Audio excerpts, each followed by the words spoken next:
पीछे से वेद व्यास जी महाराज आ रहे थे। वहां कुछ अप्सराएं देवांगनाएं स्नान कर रही थी। पूछा कि मेरा पुत्र इस रास्ते से गया? तो सरोवर से बाहर निकलती हुई वस्त्र पहनती हुई बोली, हाँ आपके पुत्र इसी रास्ते से गए। वेद व्यास जी महाराज बोले, मुझे नहीं लगता कि मेरे पुत्र इस रास्ते से गए। क्यों? हम आपसे झूठ थोड़ी बोल रहे। बोले झूठ ही बोल रही हो। मेरा पुत्र तरुण है, 12 साल का है, उसे देखकर तुमने वस्त्र नहीं पहने और मुझ बुढ़े को देखकर तुम बुजुर्ग को देखकर वस्त्र पहन रही हो। इससे तो यही ज्ञात होता है कि मेरा पुत्र इस रास्ते से नहीं गया। वो देवांगनाएं कहती हैं, महाराज आप जो कह रहे हैं वो सच है, लेकिन आप अपने पुत्र को शायद पहचान नहीं सके। आपका पुत्र साधारण पुत्र नहीं है। पर्दा उसी के आगे करना चाहिए जो पर्दा करवाना जानता है या पर्दे को जानता है। या तो पर्दा करवाना कोई चाहे तो उसके आगे पर्दा करो। हमारी बहू बेटियां आजकल पर्दा नहीं करती क्योंकि हम लोग बहुत मॉडर्न हो गए। किसी बहू से पूछो तुम पर्दा क्यों नहीं करती हो? बोले मेरे ससुर जी ने कहा है। नहीं बेटी, जैसी मेरी बेटी वैसी तू।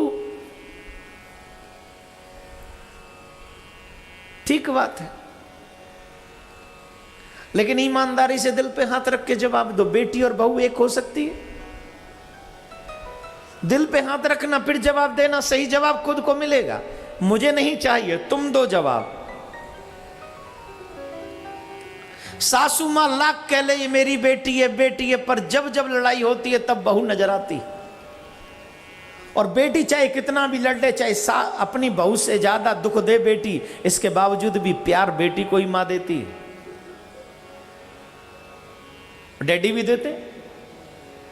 मैं ये नहीं कह रहा हूं कि यह गलत बात है, नहीं, अच्छी बात है। बहू को बेटी से भी ज्यादा प्यार दो, उससे भी अच्छी बात है। लेकिन कुछ चीजें ऐसी होती हैं कि पर्दे में अच्छी लगती हैं। अच्छा लगता है जब हम अपनी बहू की आवाज नहीं सुनते हैं। अच्छा लगता है जब हम अपनी बहू का चेहरा नहीं देखते हैं। सम्मान मिले, ऐसा ना हो कि पर्दा हटा तो सारी रीति रिवाज हट जाए। आजकल इतने सब क्यों हो रहा है? हमारे घर में पहले जितनी शांति थी आजकल नहीं है। वजह क्या है? बोले हमारे सारे पर्दे हट गए। बेटी की शादी हो या बेटे की शादी, बुजुर्ग लोग ही टिकट बुक कराते हैं कहीं घूमने के लिए। कहां घूमने जाते वो नाम लेना ठीक नहीं है ना। हो सकता है ग्वालियर में ना कराते हो, ग्वालियर अभी इतना मॉडर्न सिटी नहीं है। ये अभी देख रहा था रोड टूटे फूटे से, तो ठीक है, अभी वैसे ही थोड़ा लिमिट में ही रहे होंगे तो अच्छी बात है। पर्दा अनिवार्य है। मेरी माता बहन बुरा न मान, मैं आपसे नहीं कह रहा हूं, जो नहीं आई मैं उनसे कह रहा हूं। आप तो बहुत अच्छी है। पर्दे के कई फायदे हैं, मालूम है आपको? धूप में निकल जाओ चेहरा काला नहीं होता। आजकल की बहन बेटियों को देखो, वो ढक के चलती है ना ऐसे स्कूटी पे और वैसे जाती। अब क्यों ढकती हो? फिर पर्दा जरूरी नहीं तो?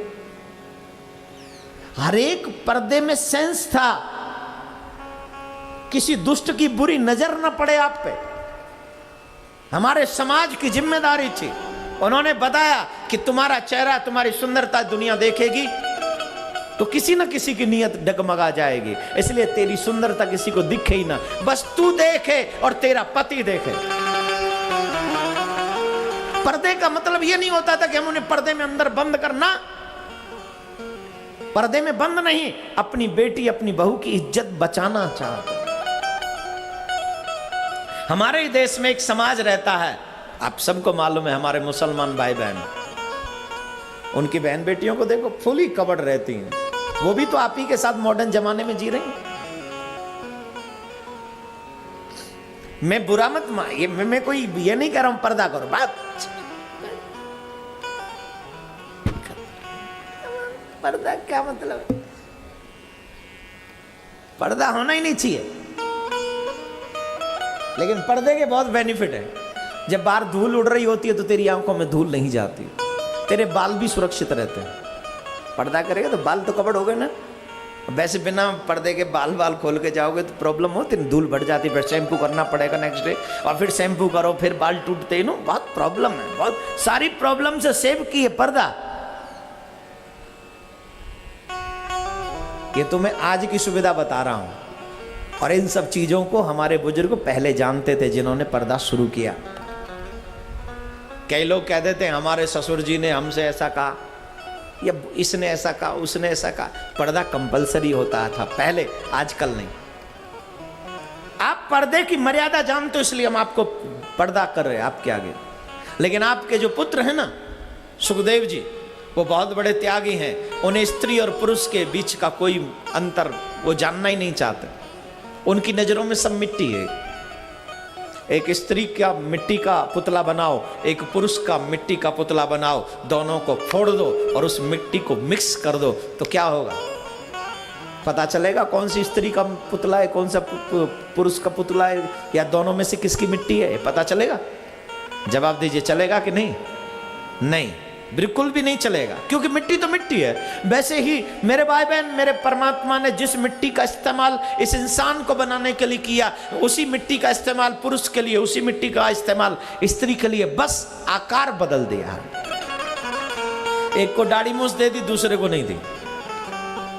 हो गई स्त्री और पुरुष में मतभेद, थोड़ा सा भिन्नता कर दे, एक को स्त्री का आकार दे दिया, एक को पुरुष का। वो भी इसलिए क्योंकि सृष्टि का निर्माण करने के लिए स्त्री पुरुष की आवश्यकता है, इसलिए हो गया।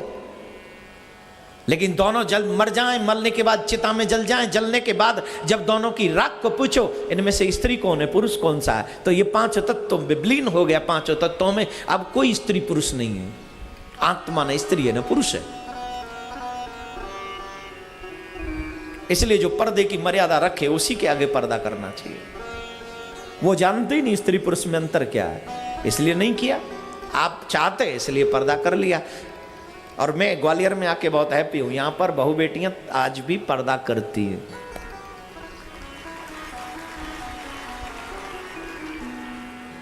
अभी भी देखो कई लोग तो यहां तक सर पे ढक के बैठे हुए हैं ना। ये कितना बड़ा सम्मान है। ये सम्मान सिर्फ घर का नहीं, ये सम्मान सिर्फ अपने बुजुर्गों का नहीं, ये सम्मान अपनी भारतीय परंपरा का है मेरे भाई बहन। ये परंपरा हमारी है और ये होना चाहिए। क्यों? हमारे यहां तो ये ऐसे रिवाज है, जब पति घर में ना हो तो श्रृंगार ही नहीं होता। हाँ या ना? हाँ या ना? श्रृंगार कब होता? हमारी बुजुर्ग देवियां बैठी कोई, वैसे तो कोई बुजुर्ग कहना ही पाप है आजकल किसी को, पर फिर भी कोई गलती से एक आध हो। पहली देवियां, बुजुर्ग देवियां श्रृंगार शाम के वक्त करती थी, सुबह नहीं। क्यों माता जी, सही कह रहा हूं कि नहीं? हाथ उठाइए कि मैं सही कह रहा हूं, तो ऐसे हाथ हिला दीजिए। हाँ, ये देखो। क्यों? बोले सुबह पतिदेव काम पे चले जाते, सारे दिन ये फेस किसको दिखाएंगे फिर? ये श्रृंगार किसके लिए? बोले पति के लिए। पति कब आते काम पे से लौट के? पति उससे पहले, जब तक पति लौटे उससे पहले देवियां श्रृंगार करती थी। किसके लिए करती थी? जोर से बोलिए। और आजकल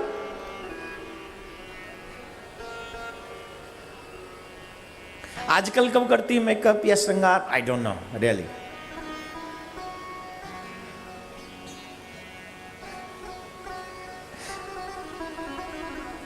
जैसे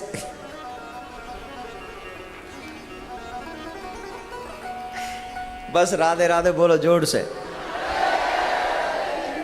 शादी भी नहीं होती तो भी फुल श्रृंगार होते हैं, ये अच्छी बात नहीं है अपनी परंपरा के लिए। आई एम सॉरी अगर किसी को मेरी बात बुरी लगे। मैं बुरा लगाने के लिए नहीं कह रहा हूं, मैं आपको सुरक्षित करने के लिए कह रहा हूं। मेरा रीजन किसी परंपरा को आप पे थोपना नहीं है। मेरा रीजन है कि आप सुरक्षित रहें, भारत की बेटी सुरक्षित रहे। और भारत की बेटी सुरक्षित रहेगी तो ये भारत की परंपरा, भारत की शान और भी महान हो जाएगी मेरे भाई, और भी महान हो जाएगी। अनमैरिड बेटियां जो यहां बैठी हैं उनसे एक ही निवेदन है, अपने अधरों पर कभी भी आप लाली न लगाएं। आंखों में काजल लगा लीजिए और थोड़ा सा पाउडर इस्तेमाल कर लीजिए, उससे ज्यादा कुछ न मेकअप करें प्लीज। आंखों में काजल लगाने से रोशनी बढ़ती है। पाउडर इसलिए क्योंकि कहीं तुम ये फील ना करो यार सब करते हैं हम ही क्यों नहीं करें, तो इसलिए थोड़ा मन बहलाने के लिए वो पाउंड्स का आता है ना लगा। और क्या बताऊं तुम्हें, इतनी बातें तो व्यासपीठ से मैं बता रहा हूं। चलो ये बात तो पर्दे के ऊपर कर दी मैंने, बाकी आपकी मर्जी है। मेरी तरफ से ऐसा कोई प्रेशर नहीं है कि नहीं आपको करना है। आप जिंदगी जीना जैसे चाहें, हर जिंदगी जीने के स्टाइल में तेरी इज्जत सुरक्षित तुझे रखनी है, ये रिस्पॉन्सिबिलिटी तुम्हारी है, बस इतना समझ लीजिए।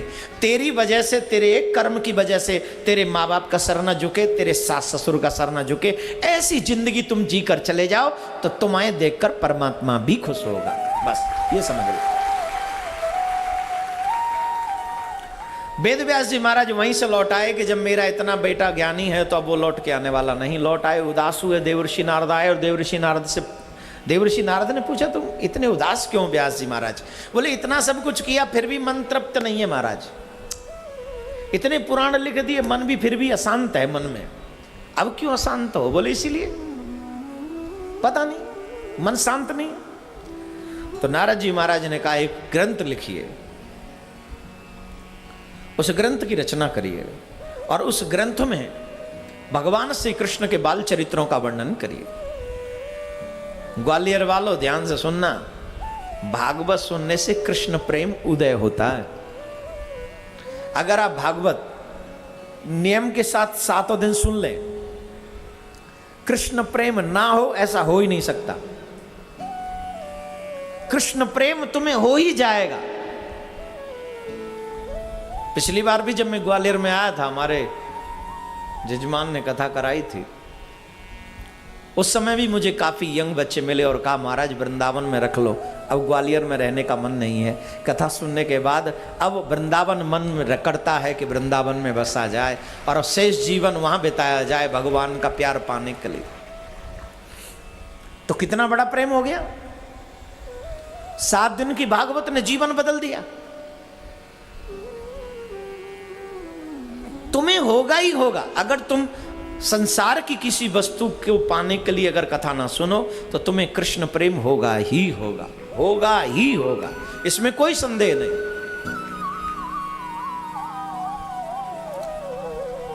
और इस प्रेम को कराने में संत सबसे आगे होते हैं। देवर्षि नारद पूर्व जन्म सुना रहे अपना कि पूर्व जन्म में मुझे संतों का सानिध्य मिला जिसकी वजह से मैं देवर्षि नारद हूँ। वो कथा आपने कई बार सुनी है इसलिए उसे कम कर रहा हूँ। एक नई कथा आपको सुनाऊं और वो कथा ये है कि वेद व्यास जी महाराज जब इस ग्रंथ को रचना करने का विचार मन में बनाया तो सोचा कि लिखना भी मुझे है, सोचना भी मुझे है, रचना भी मुझे ही करनी है। अगर कोई इसे लिखता जाए तो अच्छा रहेगा। तो उन्होंने गणेश जी महाराज को याद किया। आज गणेश चतुर्थी है, आज गणेश चतुर्थी है, इसलिए भी भगवान गणेश जी की कथा अगर आप सुन रहे हैं थोड़ी देर ही सही, अच्छा है। दोनों हाथ जोड़कर प्रार्थना करिए, उनको नमन करिए, क्योंकि वो ज्ञान के दाता हैं, बुद्धि को प्रदान करने वाले हैं, विघ्न हरण हैं, मंगल करण हैं, विघ्नों का नाश करने वाले हैं, अमंगलों का नाश करने वाले हैं। गजानन भूत गणादि सेवतम कपित जम्बो फलचारुभक्षणम उमासुतं शोक विनाशकारकं नमामि विघ्नेश्वर पाद पंकजम। विघ्नों को दूर करने वाले श्री गणपति महाराज को प्रणाम। गणेश जी महाराज प्रकट हुए और पूछा आप मुझसे क्या चाहते हैं? बोले मैं चाहता हूं एक ग्रंथ की रचना करना और आप लिखें। बोले ठीक है, मैं तब तक लिखूंगा जब तक आप रुक न जाएं बीच में। जब आप बीच में रुक जाएंगे तो मैं छोड़ के चला जाऊंगा। बोले बिल्कुल सब मंजूर है, लेकिन एक निवेदन हमारा भी है। क्या? बोले हम चाहे उल्टा बोले चाहे सीधा बोले, आपको सीधा ही करके लिखना है।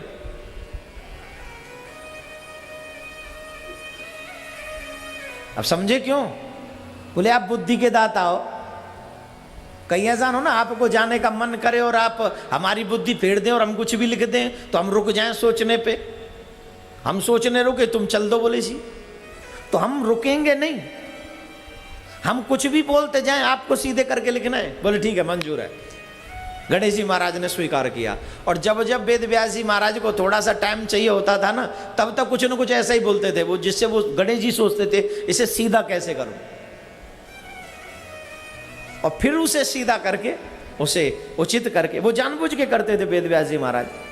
अब स्नान इत्यादि के लिए तो जाना ही पड़ेगा ना, तो ऐसा कुछ बोल देते थे, गणेश जी कहते ठीक नहीं है, बोलो ठीक करो फिर मैं अभी आता हूँ। तो फिर स्नान इत्यादि करते थे, और जो भी मतलब ऐसा संतों के मुख से सुना है, फिर गणेश जी महाराज उसे राइट करते थे, लिखते थे, और वेद व्यास जी बोलते गए, गणेश जी लिखते गए, तब जाकर अत्यंत अति सुंदर श्रीमद् भागवत महापुराण की रचना हुई। और ऐसा पुनीत पावन ग्रंथ, जिस ग्रंथ को सुनने, जिस पुराण को सुनने से मात्र 7 दिन में बेड़ा पार हो जाता, मात्र 7 दिन। बोले भागवत महापुराण की जय। प्रसंग सुने आगे का। महाभारत, महाभारत किसकी वजह से होता है? डबल डी, दुर्योधन और द्रौपदी।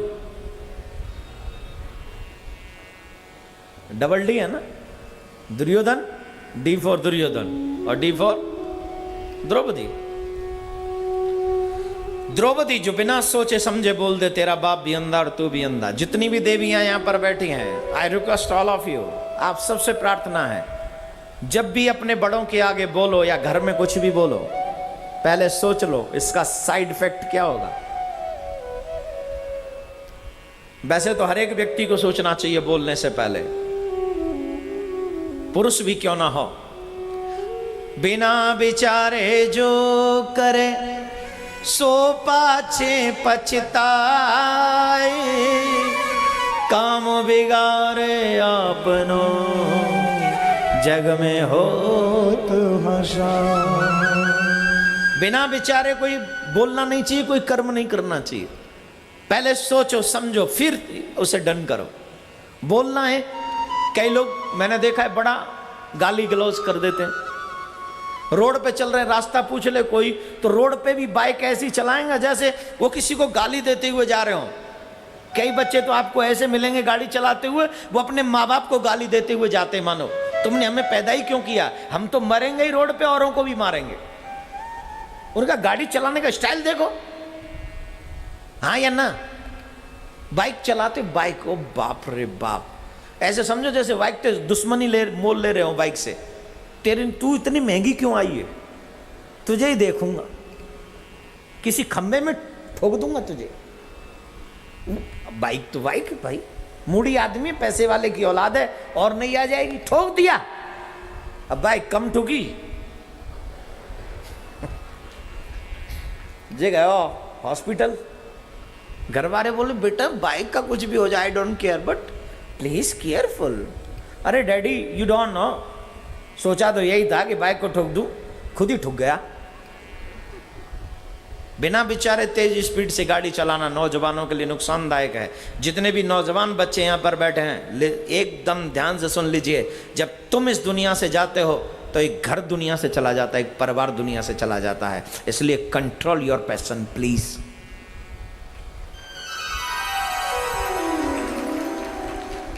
गाड़ी चलाओ या बाइक चलाओ, इतने कंट्रोल में चलाओ जिससे तुम्हारी वजह से किसी के घर का चिराग न बुझ जाए।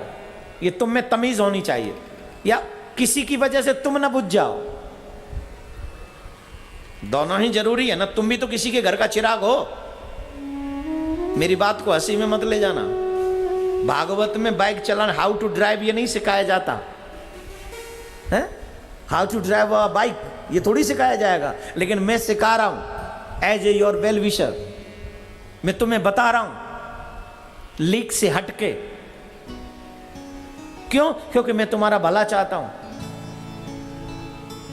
इसलिए तुम्हें ये संस्कार होना चाहिए कि मेरी वजह से किसी का घर ना अंधेरा हो जाए, मेरी वजह से मेरे घर में अंधेरा ना छा जाए। ये रिस्पॉन्सिबिलिटी तुम्हारी है। तुम्हारे माँ बाप नहीं करेंगे ड्राइव, अगर तुम कर रहे हो तो तुम्हें ही संभालना पड़ेगा। हाँ ठीक है, इतना ही आज के लिए। बिना विचारे कुछ मत करो, पहले सोचो समझो फिर करो। बोलने से पहले, आज के यंग बच्चे बड़े पैशन में, बड़े जोश में, बड़े होश खो के फिर बात करते बड़ों से भी नहीं। First you know how to respect your parents, your olders. If you don't know how to respect, it means you are not good human being. तुम अच्छे इंसान नहीं हो। तुम्हें आना चाहिए जिंदगी जीने का तरीका, और जिंदगी जीने का तरीका वो नहीं है जैसे तुम जानते हो। जिंदगी जीने का तरीका है खुद भी जियो,